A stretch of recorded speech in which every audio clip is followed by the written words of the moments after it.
नमस्कार दोस्तों, हमारे YouTube चैनल पर आपका फिर से स्वागत है जिसका नाम है टीचिंग मेथड्स।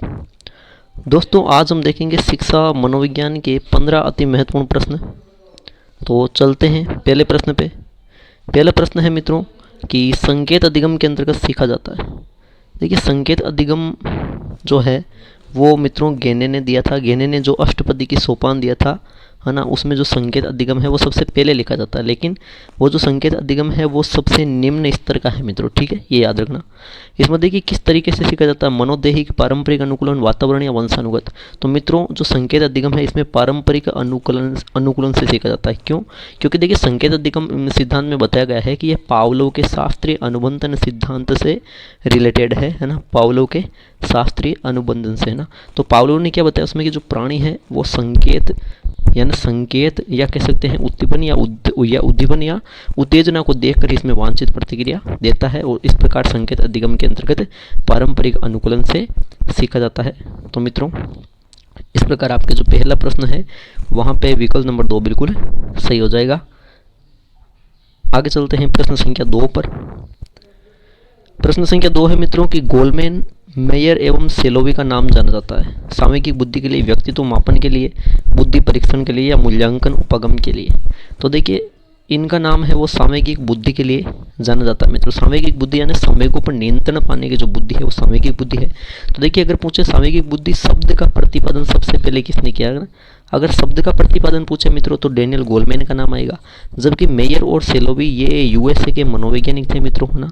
इनका नाम क्यों आता है? इनका नाम आता है सामयिक बुद्धि की अगर पूछे वैज्ञानिक और सैद्धांतिक जो व्याख्या किसने की तो उसमें मेयर भी आता है और सेलोवी भी आते हैं, है ना। तो मित्रों इस प्रकार आपके जो प्रश्न संख्या 2 है वहाँ पे विकल्प नंबर 1 बिल्कुल सही उत्तर हो जाता है। आगे चलते हैं प्रश्न संख्या 3 पर। अच्छा प्रश्न है, एक शिक्षक श्रव्य दृश्य सामग्री के प्रयोग से अपने अध्यापन को क्या करता है? सरल बनाता है, मनोरंजक बनाता है, रोचक बनाता है, प्रासंगिक बनाता है। तो देखिए मित्रों वैसे आपके चारों ऑप्शन यहाँ पे सही लगेंगे, ऐसे प्रश्न एग्जाम में आते हैं ना। देखिए शिक्षक श्रव्य दृश्य सामग्री का प्रयोग करता है तो क्यों करता है, इससे उसका अध्यापन या शिक्षण क्या होता है ना। सरल बनता है, देखिए मनोरंजक बनाने के लिए तो करता नहीं है, ठीक है।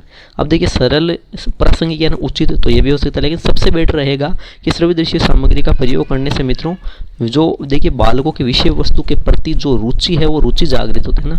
विषय वस्तु के प्रति रुचि जागृत होती है, इसका मतलब रोचक बनाता है अपने अध्यापन को, है ना। तो इस प्रकार मित्रों आपके जो प्रश्न संख्या 3 है वहाँ पे विकल्प नंबर 3 बिल्कुल सही हो जाता है। आगे चलते हैं मित्रों प्रश्न संख्या 4 पर। प्रश्न संख्या 4 है मित्रों कि एनिमल इंटेलिजेंस, जो एनिमल इंटेलिजेंस नामक पुस्तक है ये किसके द्वारा लिखी गई है ना। एनिमल इंटेलिजेंस पुस्तक किसने लिखी गई? तो देखिए कभी कभार पुस्तकों के प्रश्न भी एग्जाम में पूछे जा सकते हैं ना। तो पावलोव, थॉर्नडाइक, स्किनर या कोहलर। तो आपको बता दूं जो एनिमल इंटेलिजेंस पुस्तक है मित्रों ये लिखी गई थी थॉर्नडाइक के द्वारा। E.L. थॉर्नडाइक अमेरिकी मनोवैज्ञानिक है जिसने एनिमल इंटेलिजेंस पुस्तक लिखी थी, ठीक है। तो इसके बारे में देख लेते हैं। देखिए जो थॉर्नडाइक है इन्होंने प्रयास व त्रुटि का सिद्धांत भी दिया, ठीक है, प्रयास व भूल का सिद्धांत दिया, पहली बात। दूसरी बात है कि इनको पशु मनोवैज्ञानिक और शिक्षा मनोविज्ञान का जनक भी कहा जाता है, और विश्व के ये प्रथम शिक्षा शास्त्री भी कहलाते हैं। अगर विश्व का पूछे प्रथम शिक्षा शास्त्री कौन है मित्रों तो कौन है? थॉर्नडाइक, है ना। तो इस प्रकार मित्रों जो प्रश्न संख्या आपके 4 है वहाँ पे विकल्प नंबर 2 बिल्कुल सही हो जाता है। आगे चलते हैं प्रश्न संख्या 5 पर, और लीजिए वेरी इंपॉर्टेंट क्वेश्चन आ गया है प्रश्न संख्या 5 मित्रों। वेरी इंपॉर्टेंट क्वेश्चन है ये। देखिए पावलोव ने कौन सा सिद्धांत दिया था? शास्त्रीय अनुबंधन या प्राचीन अनुबंधन सिद्धांत दिया था, ठीक है। उसमें इसने कुत्ते पर प्रयोग किया था, है ना। तो कुत्ते की लार का स्राव किस ग्रंथि से किया? वेरी मोस्ट है, पिट्यूटरी ग्रंथि, थायराइड ग्रंथि, पैराथायराइड ग्रंथि या एड्रिनल ग्रंथि। तो मित्रों पावलोव ने जब कुत्ते पे प्रयोग किया तो कुत्ते के जो गले में इन्होंने, है ना, जो गले है उस गले की जो नली में, अब वो नली है वो कहाँ स्थापित की थी? वो मित्रों पिट्यूटरी ग्रंथि में स्थापित करी थी और लार का स्राव किया था, है ना। तो इसका मतलब क्या है कि पावलोव ने कुत्ते की लार का स्राव पिट्यूटरी ग्रंथि से ही किया था। तो इस प्रकार मित्रों जो प्रश्न संख्या आपके 5 होगा वहाँ पे विकल्प नंबर 1 बिल्कुल सही उत्तर हो जाता है। आगे चलते हैं प्रश्न संख्या 6 पर। और प्रश्न संख्या 6 है स्थानांतरण से प्रश्न पूछा गया। स्थानांतरण क्या होता है कि एक स्थान से, मतलब जो एक स्थान पर है ना, जब पूर्व में जो भी ज्ञान अर्जित किया है ना, उसका नवीन में हम प्रयोग करते हैं, वो स्थानांतरण कहलाता है। ठीक है, तो देखिए संस्कृत का ज्ञान हिंदी सीखने में अगर सहायक होता है तो अधिगम का किस प्रकार का स्थानांतरण होता है ना, संस्कृत का ज्ञान है वो हिंदी सीखने में क्या हो रहा है, सहायक हो रहा है। देखिए एक होता है शून्य स्थानांतरण है ना, इसमें देखिए न तो बाधक होता है, ठीक है, न बाधक, और न ही क्या होता है, सहायक। नहीं तो बाधक होता है, नहीं सहायक होता है, ये शून्य हो गया।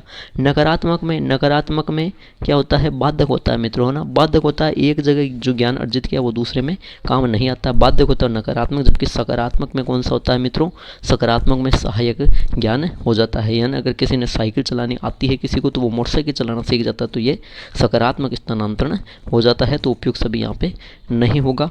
तो इस प्रकार मित्रों जो प्रश्न संख्या आपके 6 है वहाँ पे विकल्प नंबर 3 बिल्कुल सही उत्तर है। आगे चलते हैं प्रश्न संख्या 7 पर मित्रों। प्रश्न संख्या 7 अच्छा प्रश्न है, निम्न में से कौन सा मनोवैज्ञानिक भाषा विकास से संबंधित है। देखिए भाषा विकास से पूछा, चॉम्स्की, बिने, स्किनर या मेफ्लो, है ना। तो दोस्तों जो नोआम चॉम्स्की है, इनको देखिए मुख्य रूप से ये मनोवैज्ञानिक है, तो इनको भाषाविद मनोवैज्ञानिक भी कहा जाता है। क्यों? क्योंकि इन्होंने भाषा विकास का सिद्धांत दिया, इसलिए इनको भाषाविद नोआम चॉम्स्की के नाम से जाना जाता है। इन्होंने एक परिभाषा दी कि जो भाषा का विकास है वो बच्चों में शारीरिक परिपक्वता की तरह है, जो उचित देखभाल करने पर बच्चों में स्वतः होता है। जिस प्रकार शरीर में परिपक्वता, उचित देखभाल, उचित मार्गदर्शन करने से स्वतः आ जाती है, उसी प्रकार भाषा का विकास होता है। ये नोआम चॉम्स्की ने कहा था। तो इस प्रकार मित्रों जो प्रश्न संख्या आपके 7 है वहाँ पे विकल्प नंबर 1 बिल्कुल सही उत्तर है। आगे चलते हैं प्रश्न संख्या 8 पर। प्रश्न संख्या 8 अच्छा प्रश्न है मित्रों, मैक्लेलैंड और एटकिंसन का योगदान किस क्षेत्र में सबसे प्रमुख है। तो देखिए शक्ति अभिप्रेरणा, आक्रामकता अभिप्रेरणा है, आवश्यकता अनुक्रम, ये तो हर्ट्ज़बर्ग मार्शल ने दिया, और उपलब्धि अभिप्रेरणा। तो देखिए डेविड सी मैक्लेलैंड और एटकिंसन, इन्होंने उपलब्धि अभिप्रेरणा का सिद्धांत दिया था मित्रों 1961 में। 1961 में इन्होंने उपलब्धि अभिप्रेरणा का सिद्धांत दिया। इन्होंने बताया कि जो व्यक्ति है, बालक है, उपलब्धि अर्जित करने हेतु किसी कार्य को करने की जो प्रेरणा काम में लेता है वो उपलब्धि अभिप्रेरणा कहलाती है। इन्होंने ये सिद्धांत 1961 में दिया था। इस प्रकार आपके जो प्रश्न संख्या 8 है वहाँ पे विकल्प नंबर 4 बिल्कुल सही हो जाता है। आगे चलते हैं प्रश्न संख्या 9 पर। प्रश्न संख्या 9 है मित्रों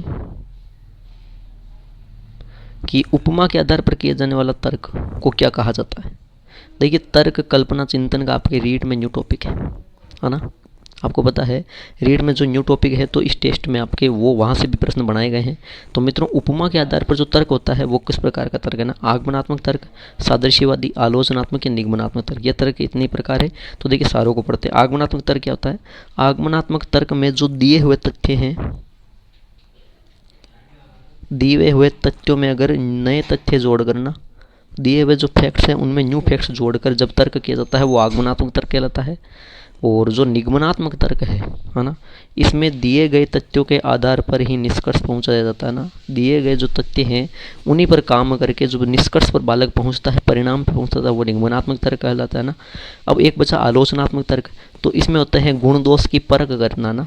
जब बालक गुण दोष की परख करके कोई तर्क करता है वो आलोचनात्मक तर्क कहलाता है। जबकि जो सादृश्यवादी तर्क है इसमें मित्रों उपमा की जाती है ना, उपमा या समानता या तुलना की जाती है। जैसे कि जो महाराणा प्रताप है, रानी लक्ष्मीबाई के सम्मान कैसे वीर थे, या रानी लक्ष्मीबाई महाराणा प्रताप के सम्मान वीरांगना कैसे थी, ऐसे इसमें उपमा की जाती है। तो इसका उत्तर हो जाता है कि मतलब सादृश्यवादी तर्क उपमा हो जाती है ना। तो उपमा के आधार पर जो तर्क करेंगे वो सादृश्यवादी तर्क हो जाएगा। तो इस प्रकार प्रश्न संख्या जो 9 है वहाँ पे विकल्प नंबर 2 बिल्कुल सही हो जाता है। आगे चलते हैं प्रश्न संख्या 10 पर। प्रश्न संख्या 10 है कि थॉर्नडाइक के द्वारा प्रतिपादित सीखने के नियमों को कितने वर्गों में विभक्त किया गया। E.L. थॉर्नडाइक अमेरिकी मनोवैज्ञानिक, इन्होंने सीखने का जो नियम बताए तो देखिए 4, 2, 3 या 5। अब देखिए ध्यान रखना इसमें वर्ग पूछे हैं, ठीक है, वर्ग कितने हैं। तो देखिए अगर नियम पूछते तो आप बता सकते कि 3 तो मुख्य नियम है, ठीक है। अगर 5 पूछते तो 5 आप कहते कि 5 गौण नियम है। लेकिन यहाँ नियम नहीं पूछे बल्कि वर्ग पूछे, तो वर्ग कितने होंगे, वर्ग 2 हो गए है ना। वर्ग कितने हो गए, 2 वर्ग हो गए। एक तो हो गया मुख्य वर्ग और एक हो गया गौण वर्ग, ये ध्यान रखना, ठीक है। तो इस प्रकार आपके जो प्रश्न संख्या 10 है वहाँ पे विकल्प नंबर 2 बिल्कुल सही उत्तर है। आगे चलते हैं प्रश्न संख्या 11 पर। प्रश्न संख्या 11 वेरी मोस्ट क्वेश्चन है, अधिगम की कौन सी विशेषता गेस्टाल्ट मनोवैज्ञानिक द्वारा निर्धारित नहीं की गई है। देखिए जब अधिगम के सिद्धांत पढ़ेंगे तो वहाँ पे मुख्य रूप से 2 सिद्धांत आते हैं ना। कितने सिद्धांत, 2 सिद्धांत। एक सिद्धांत आता है संज्ञानात्मक सिद्धांत है ना, जिसको कहा जाता है गेस्टाल्ट, गेस्टाल्ट कौन सा हो जाता है, संज्ञानात्मक से संबंधित है, ठीक है, संज्ञान से संबंधित। और दूसरा आता है व्यवहारवादी, जिसे कहते हैं साहचर्य सिद्धांत ना। तो देखिए अधिगम की प्रकृति संज्ञानात्मक होती है। अब गेस्टाल्ट की बताई गई है तो बिल्कुल ये तो सही कथन है। अधिगम की प्रकृति लगभग स्थायी होती है, बिल्कुल सही है ना। गेस्टाल्ट मनोवैज्ञानिक वर्दीमर, कोहलर, कोफाकुट, लेविन, टोलमैन, ये भी इनमें आएगा ना।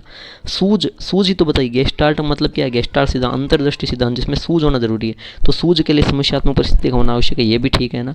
बचा कौन सा, अधिगम की प्रक्रिया यंत्रवत होती है, ये गलत चीज़ है, ये गेस्टाल्ट मनोवैज्ञानिकों ने नहीं बताई। ये किसने बताया था, ये बताया था जो व्यवहारवादी साहचर्यवादी जो सिद्धांत है, जो इसके मनोवैज्ञानिक व्यवहारवादी जैसे वाटसन हुआ है ना, स्किनर हुआ, थॉर्नडाइक, उन्होंने बताया था, ठीक है। तो इस प्रकार जो प्रश्न संख्या 11वां है मित्रों, वहाँ पे विकल्प नंबर 3 बिल्कुल सही उत्तर हो जाता है। आगे चलते हैं प्रश्न संख्या 12वें पर। प्रश्न संख्या 12वां शिक्षण अधिगम सामग्री से संबंधित प्रश्न है। निम्न में से कौन सी प्रक्षेपी सामग्री नहीं है। देखिए प्रक्षेपी सामग्री होती है जिसे कि पर्दे पर दर्शाया जाता है ना, पर्दे पर, या जिसमें विद्युत यंत्रों की सहायता ली जाती है, विद्युत यंत्रों की, है ना, उसको कहते हैं प्रक्षेपित सामग्री। ये कौन सी नहीं है, तो देखिए बुलेटिन बोर्ड, फिल्म खंड, ओपेक प्रोजेक्शन या overhead projector, OHP overhead projector, ये प्रक्षेपित है। ओपेक प्रोजेक्शन यानी जो भी प्रोजेक्टर होगा वो प्रक्षेपित के अंतर्गत आएगा। और फिल्म खंड, फिल्म स्ट्रिप या फिल्म प्रदर्शन या फिल्म पट्टिका का है, वो भी प्रक्षेपित होगी। लेकिन जो बुलेटिन बोर्ड है इस पर क्या होता है, इसको सूचना पट कहा जाता है मित्रों, बुलेटिन बोर्ड या सूचना पट। इस पे किसी विशेष सूचना को, किसी टिप्पणी या शीर्षक को दर्शाया जाता है। ये बुलेटिन बोर्ड ये प्रक्षेपित नहीं होकर प्रक्षेपित सामग्री कहलाती है। इस प्रकार मित्रों जो प्रश्न संख्या 12वां है वहाँ पे विकल्प नंबर 1 बिल्कुल सही हो जाता है। आगे चलते हैं प्रश्न संख्या 13 पर। अधिगम क्रियाकलाप में सबसे महत्वपूर्ण भूमिका किसकी होती है। अधिगम क्रियाकलाप में महत्वपूर्ण भूमिका पूछी, सबसे महत्वपूर्ण भूमिका किसकी होती है। देखिए अधिगम जो क्रियाकलाप है सीखने में, सीखने के लिए कार्य करने में, क्रियाकलाप में सबसे महत्वपूर्ण भूमिका किसकी होती है, शिक्षक की, विद्यार्थी की, पाठ्यक्रम की या श्यामपट की। तो श्यामपट पाठ्यक्रम नहीं आएंगे। अब बच्चे कौन से, शिक्षक के, विद्यार्थी, है ना। तो देखिए अभी आप NCF पढ़ लो, है ना, NCF 2005 है, इसने क्या बताया NCF ने कि जो बालक है ना भाई, सबसे महत्वपूर्ण किसकी होती है अधिगम क्रियाकलाप में, इन्होंने बताया बालक की होती है, कि बालक है वो सक्रिय ज्ञान सीखेगा, ये बताया था। और दूसरी चीज़ देख लो, वर्तमान में जो शिक्षा मनोविज्ञान है वो कैसा है, बाल केंद्रित मनोवैज्ञानिक, बाल केंद्रित मनोविज्ञान है ना। यानी इसमें जो क्रियाकलाप, अधिगम क्रियाकलापों का जो चयन है वो बालक की आयु, रुचि, योग्यता, मानसिक स्तर के अनुसार ही तय किया जाता है। और जो कक्षा में गतिविधियाँ होगी तो सक्रिय कौन होगा, बालक ही तो होगा ना। बालक सक्रिय होकर ज्ञान की रचना करेगा, इसका मतलब अधिगम क्रियाकलाप में विद्यार्थी की महत्वपूर्ण भूमिका होती है। इस प्रकार मित्रों प्रश्न संख्या 13वां में विकल्प नंबर 2 बिल्कुल सही उत्तर हो जाता है। आगे चलते हैं प्रश्न संख्या 14वें पर। प्रश्न संख्या 14वां वेरी इंपॉर्टेंट प्रश्न है रीट एग्जाम के लिए। क्यों, क्योंकि आपको पता है रीट में अभी नया टॉपिक है सीखने का प्रतिफल, या नया टॉपिक, न्यू टॉपिक जुड़ा हुआ है मित्रों। तो देखिए वहाँ से एक प्रश्न है, सीखने के प्रतिफल का विकास किया गया सन 2009, सन 2010, सन 2017 या सन 2019, है ना। तो देखिए सीखने के प्रतिफल का विकास कब किया गया था। देखिए 2009 में तो जो RTE 2009 है, राइट टू एजुकेशन, शिक्षा का अधिकार, वो जाना जाता है RTE 2009, जो 1 अप्रैल 2010 में संपूर्ण देश में लागू हुआ, ठीक है।